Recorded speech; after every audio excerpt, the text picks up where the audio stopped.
On November 17, 2021, in the Telco area of Jamshedpur, situated in Jharkhand, a group of children were playing in the morning.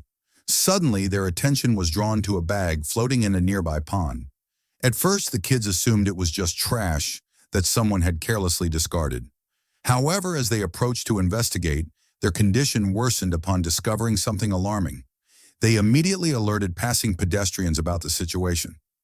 Once a few people arrived at the pond, they noticed 2 fingers belonging to a human hand protruding from the bag, making it clear that something was terribly wrong. This prompted them to contact the Telco police right away. Within a short time, the authorities arrived at the location.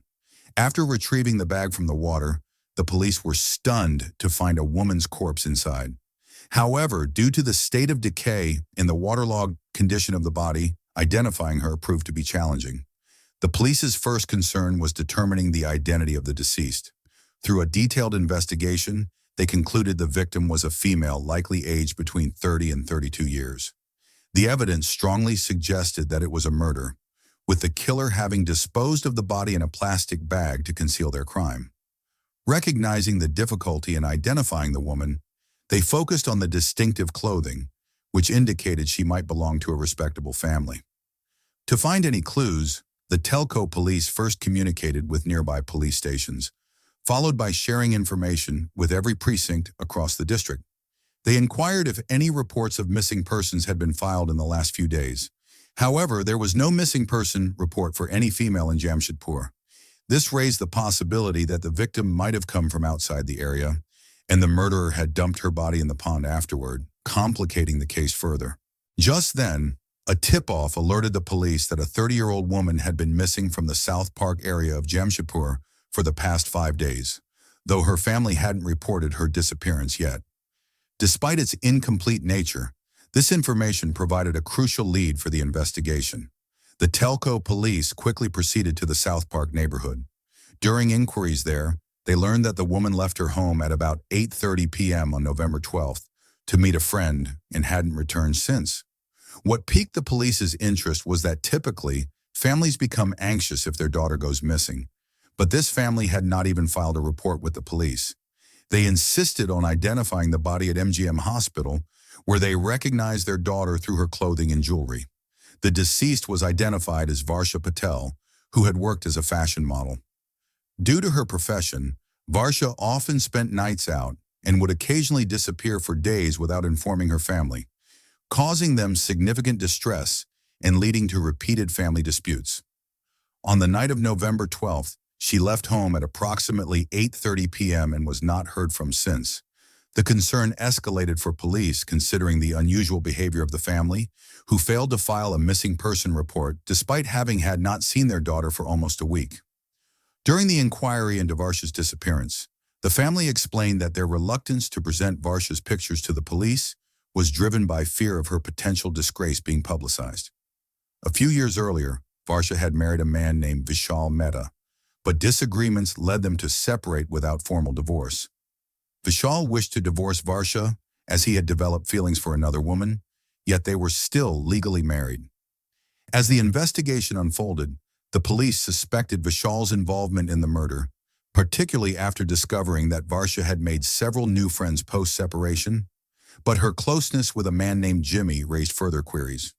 With Vishal having a motive, detectives found themselves compelled to investigate not only him, but also Jimmy. The police decided to obtain Varsha's call detail records to trace her final movements.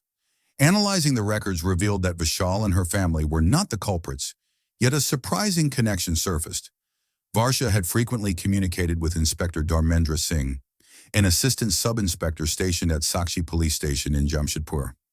Insights from the call detail records suggested that the two had conversed more than any other individuals, leading police to question Varsha's relationship with a police officer.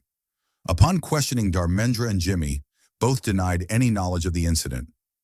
Dharmendra was unavailable for in-person questioning as he was on leave in Araria, Bihar, but the severity of the situation warranted bringing him back to Jamshedpur immediately. While the investigation continued, the police acquired the phone call detail records data for both Jimmy and Dharmendra. A further examination revealed shocking results. Several phone calls occurred between Dharmendra and Varsha on and around the day she went missing, specifically on November 12th.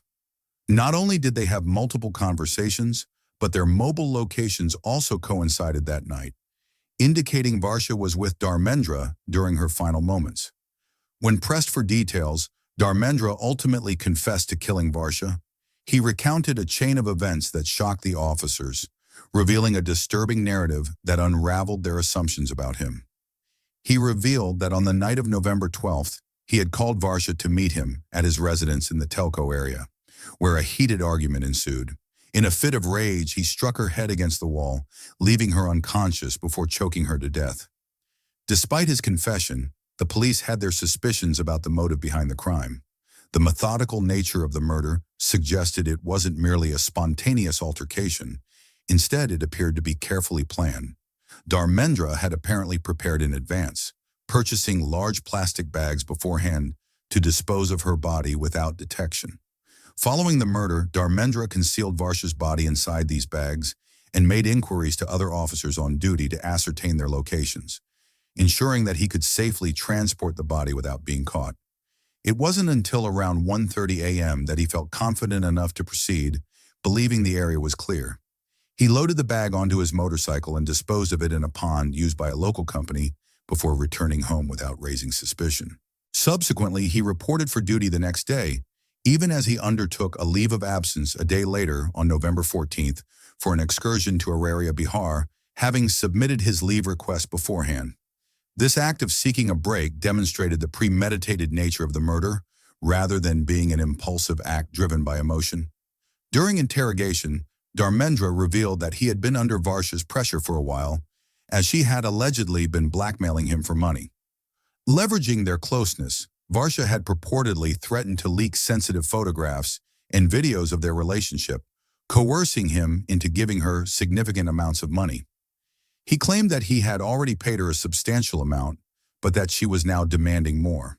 While the police found Dharmendra's explanation plausible, Varsha's family was less convinced, unable to reconcile their daughter's character with the scenario presented by Dharmendra. Despite the police making considerable advances in the case, the image of a police officer orchestrating a murder left the public shocked, as law enforcement personnel typically understand the risks involved in criminal acts.